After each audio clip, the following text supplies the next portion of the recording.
Hi అండి, నీరజాక్షి వంటింటి రుచులకు స్వాగతం. మీరు చూస్తున్నది రవ్వ వడియాలు. అవి ఎలా చేసుకోవాలో ప్రాసెస్ స్టార్ట్ చేద్దాం. ముందుగా అర కేజీ రవ్వకి ఒక చిన్న గ్లాసు సగ్గుబియ్యం.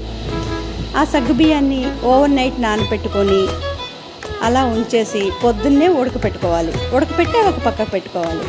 ఇప్పుడు అర కేజీ రవ్వని కొలుసుకోవాలి. గ్లాసుతో కొలుసుకుంటే 2 గ్లాసులు రవ్వ అయింది, ఒక బుల్లి గ్లాసులు అయింది. అప్పుడు దాన్ని ఏం చేస్తామంటే ఒక గ్లాసు రవ్వకి 7 గ్లాసుల వాటర్ చొప్పున వేసుకొని, వాటర్ మొత్తం కొంచెం రుచికి సరిపడా ఉప్పు వేసుకొని రోలింగ్ బాయిల్ అయ్యే వరకు ఉడికించాలి.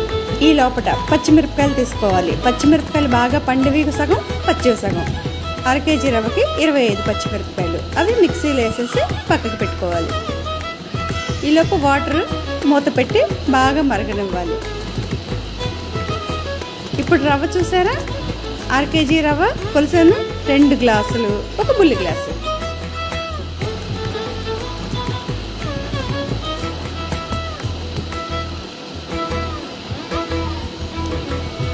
ఈ రవ్వ మొత్తం నీటిలో తడపకుండా రోలింగ్ బాయిల్ వాటర్ అయ్యేటప్పుడు డైరెక్ట్గా పోసి ఆపకుండా కలపాలి. మనం ఉండలు కట్టకుండా చూసుకోవాలి. అదే ఇక్కడ మెయిన్ ప్రాసెస్.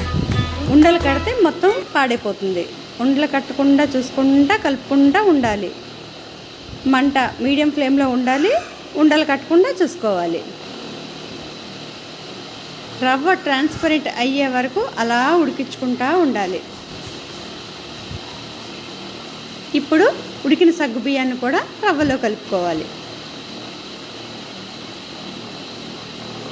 రవ్వలో కలుపుకొని 2 బాగా మిక్స్ అయ్యే విధంగా బాగా కలిపి జీలకర్ర 2 టేబుల్ స్పూన్లు.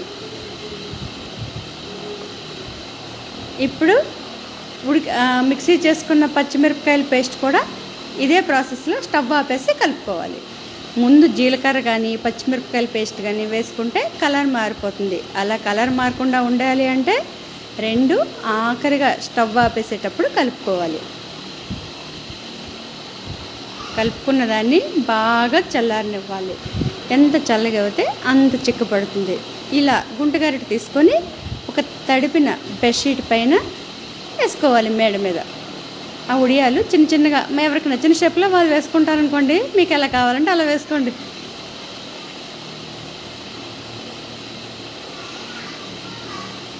అలా మొత్తం వడియాలన్నీ ఎండేసేయాలి. అయిపోయాక మరుసటి రోజు బెడ్షీట్ మీద నుంచి తీసి వేరే పళ్ళెంలో పెట్టేసి ఎండిపోయిన తర్వాత ఇలా ఉంటాయి వడియాలు. ఇప్పుడు అవి వేయించుద్దాం. వేయించడానికి కొంచెం ఆయిల్ తీసుకొని బాగా వేడిగా ఉండేటప్పుడు వేస్తే చక్కగా వేగుతాయి. వాటిని